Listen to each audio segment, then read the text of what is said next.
Shalom, selamat jumpa lagi dengan saya, Pendeta Jeko Tambunan, untuk membahas gereja yang benar berdasarkan nilai-nilai angka, rapor. Untuk itu, di sesi ke-7 ini, selamat jumpa bagi kita semua, dan ayat dasar yang saya akan ambil di dalam kitab Kolose 2. Saudara-saudara, kamera kita akan balik. Saya akan balik dan kita akan melihat ayat serta bagan. Haleluya.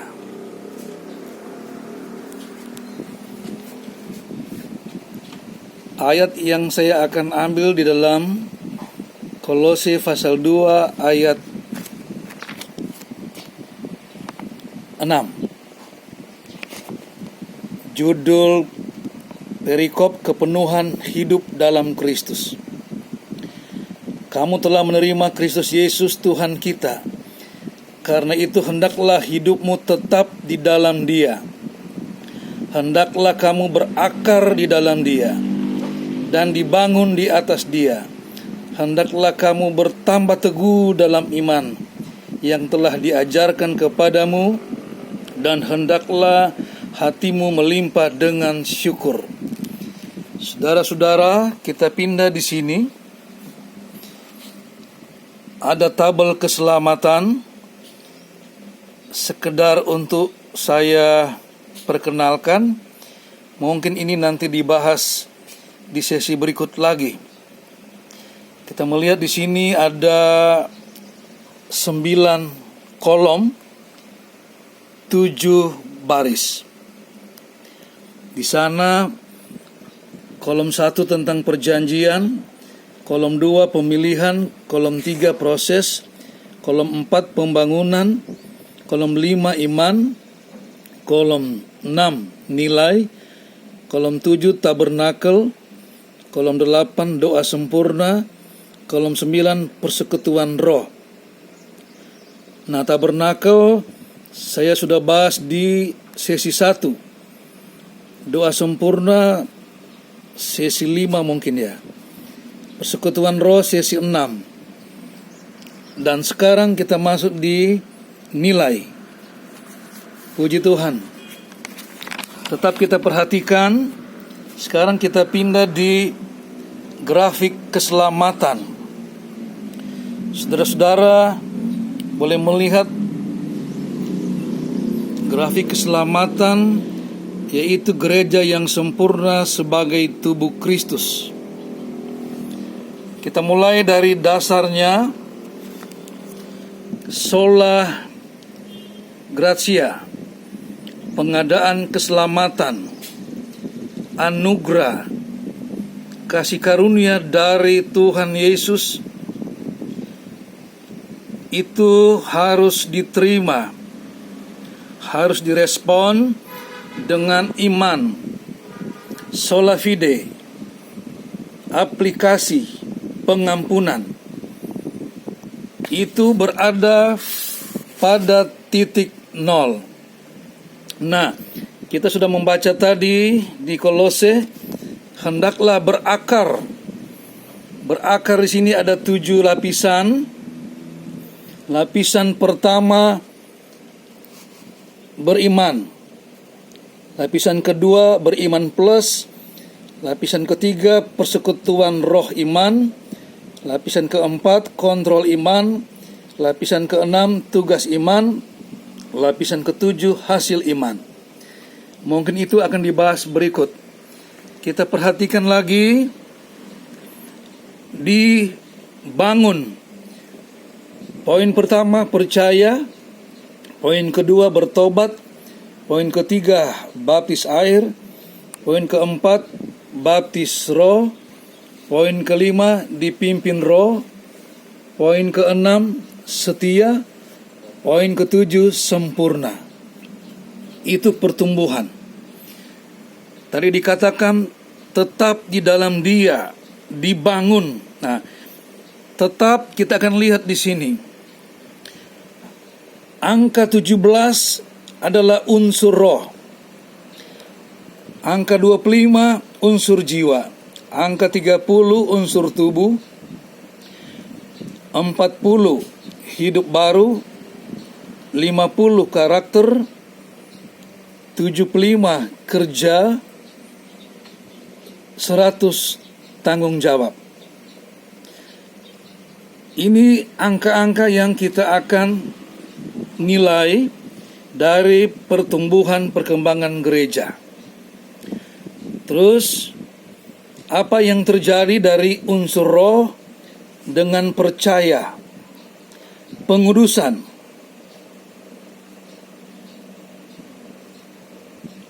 Angka 17 adalah dasar kedewasaan umur manusia. Bisa kawin, bisa ikut pemilu. Kemudian 17 ke 25 tambah 8. 8 angka keselamatan mendapat angka 25. 25 ketemu dengan pertobatan akan dibenarkan, prosesnya pembenaran. Kemudian 25 ke 30 unsur tubuh. Poin 5, 25 tambah 5, 5 luka Tuhan Yesus bicara pengorbanan.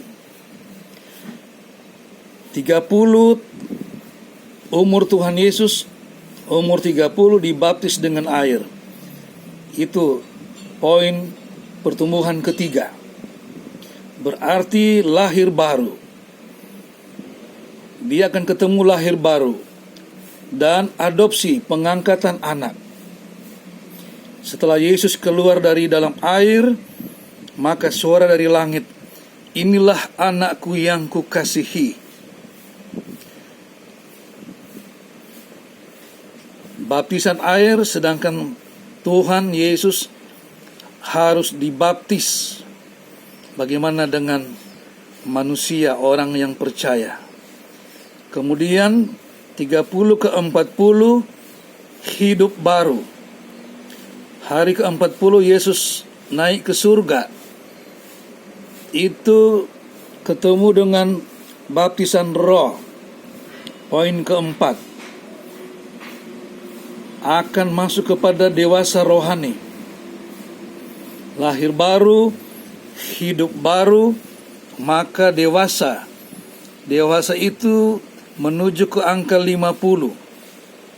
Nah, perhatikan, dari 30 ke 40 hidup baru, di bawahnya iman, taat firman.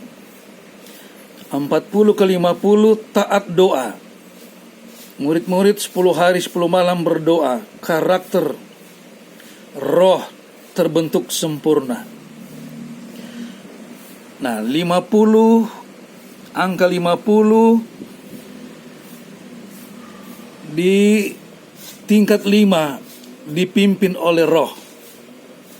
Maka akan menghasilkan pelayanan, dipenuhi dengan karunia. Karunia pelayanan, karunia fungsi, karunia pekerjaan, karunia jabatan. Nah, di situ dari 50 ke 75, iman, hidup oleh iman. 75 dia ketemu dengan setia, tingkat 6. Setia di angka 75. Perhatikan di bawah 75 ada 74. Nanti kita mundur sebentar. Kita 75 ke 100 tanggung jawab. Kalau di akar itu iman memimpin kepada iman. Kasih semua orang. Satu Allah Bapa. Pertobatan umum, saksi sampai di ujung bumi. Sempurna. Kita melihat proyeksi ke atas.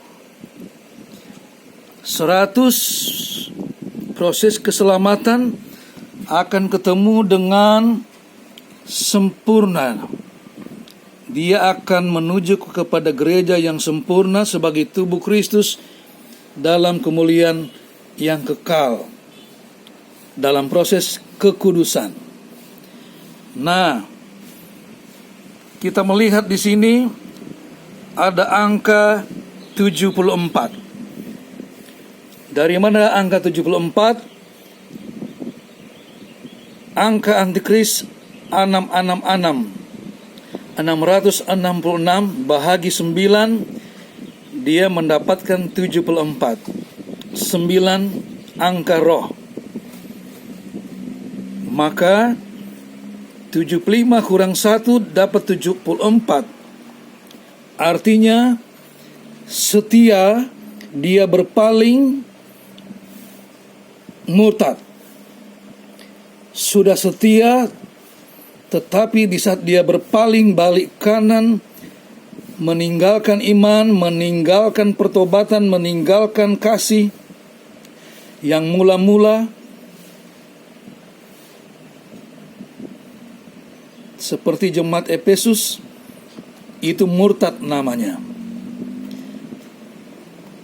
Lebih baik pertumbuhan mulai dari percaya sementara berkembang, bertumbuh, tetapi tetap terarah kepada iman kepada Yesus, itu lebih berkenan daripada sudah setia mendekati sempurna tapi dia berbalik. Itu namanya murtad. Siapakah yang murtad itu? Angka 74 adalah antikris. Yohanes menulis di 1 Yohanes dalam tulisannya bahwa dari abad pertama roh antikris itu sudah ada. Dan sudah ada banyak pengajaran yang bertolak belakang dengan Injil sepenuh, dengan ajaran rasul-rasul. Sehingga Yohanes menulis antikris sudah ada di abad pertama, tapi nanti akan berkuasa di akhir zaman ini. Nah, saudara-saudara, dari awal saya katakan bahwa di saat gereja mula-mula, Petrus mengatakan bahwa janji-janji Tuhan, baptisan air, baptisan Roh Kudus untuk anak-anakmu, ya bagi kamu dan anak-anakmu dan orang yang masih jauh, yang seberapa banyak Tuhan berkenan dipanggil. Dan ada beberapa ayat yang kita sudah dengar bahas, selalu dibilang dipanggil. Nah, posisi orang yang dipanggil berada di mana? Mari kita lihat 2 Petrus 3 ayat 9 dan Wahyu 17 ayat 14. Kita ke kiri, dia berada di pertumbuhan tingkat 2, hanya sampai di bertobat, hanya sampai di pertobatan. Dia tidak maju ke tingkat 3. Hanya sampai di pertobatan berarti hanya sampai di unsur jiwa. Tubuhnya tidak diadopsi menjadi anak. Tubuhnya tidak lahir baru. Tubuhnya tidak melakukan baptisan air. Tubuhnya tidak ditenggelamkan, tidak dikubur. Dosanya sudah bertobat, tapi dosa-dosa yang hasil pertobatannya itu tidak dikubur, tidak diputuskan dari dirinya, tidak dikuburkan lewat baptisan air. Jadi hanya sampai di tingkat 2, bertobat atau pertobatan, dan hanya sampai di angka 25, hanya seperapat dari 100. tidak masuk di lahir baru dan hidup baru. Itulah kriteria yang dipanggil, gereja yang hanya sampai dipanggil. Nah, Wahyu 17 ayat 14 mengatakan bahwa banyak yang dipanggil tapi sedikit yang dipilih. Di atas yang dipanggil ini dipilih. Kita ke kiri berada di mana? Di tingkat 4, baptisan roh. Dia sudah melakukan baptisan air, sekarang sudah masuk di baptisan roh. Sudah dipenuhi dengan roh. Itu sampai di kriteria dipilih. Tetapi ingat, dipilih ini di level 4 dia ketemu dengan poin 40.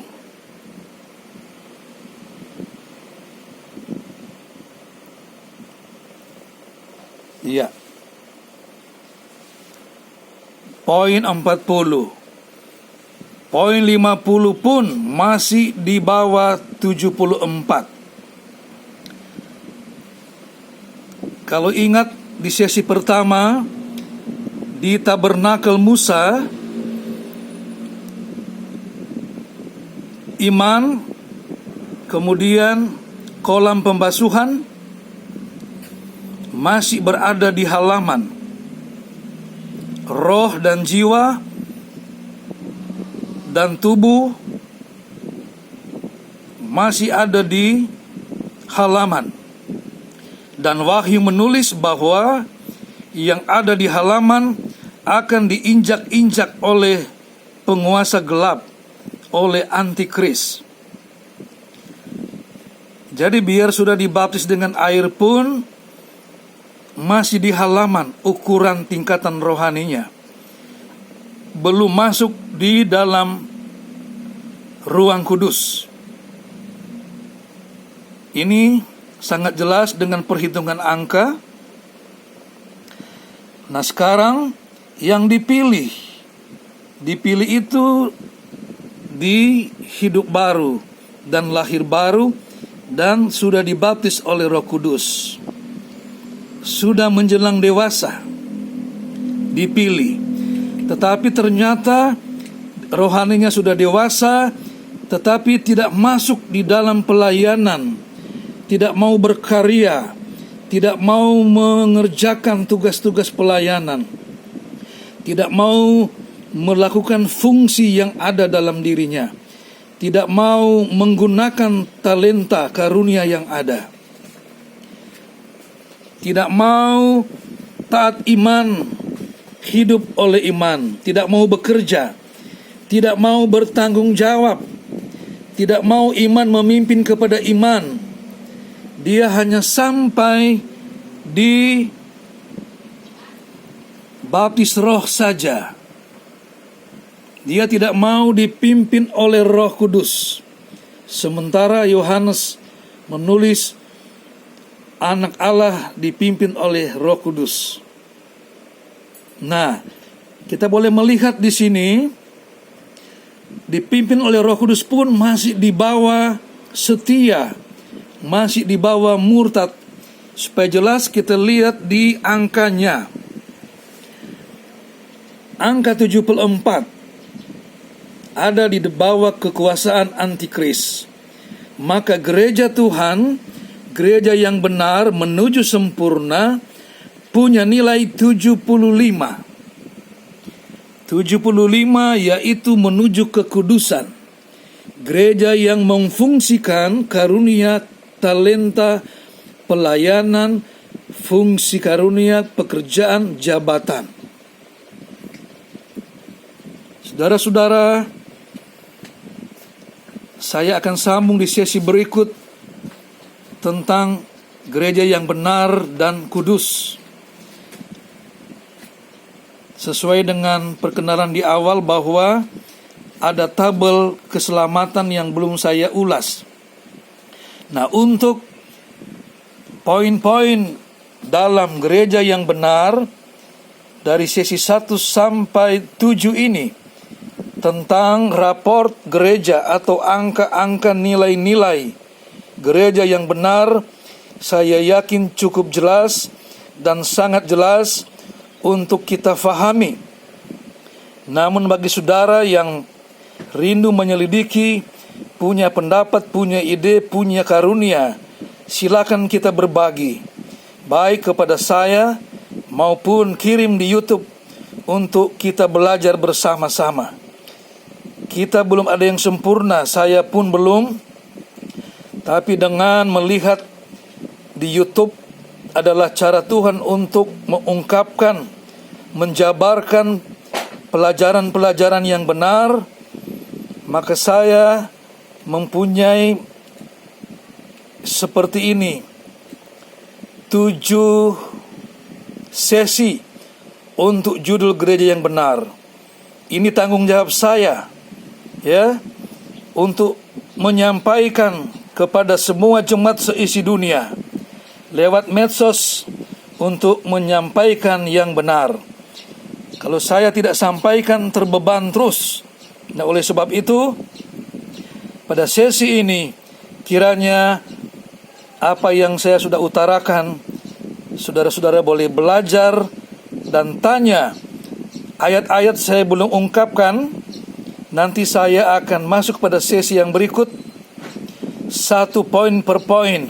Saya akan bahas dengan ayat per ayat. Kiranya Tuhan Yesus memberkati semua yang sudah kita ikuti pada sesi ke-7 ini. Nah, saudara-saudara, kiranya apa yang sudah menjadi ulasan saya itu pun memberkati saudara-saudara. Yang kurang mari kita tambah, seluruh gereja bersatu sebagai tubuh Kristus menuju gereja yang sempurna. Shalom, haleluya. Jangan lupa like, subscribe, dan komentar, bahkan bertanya. Amin.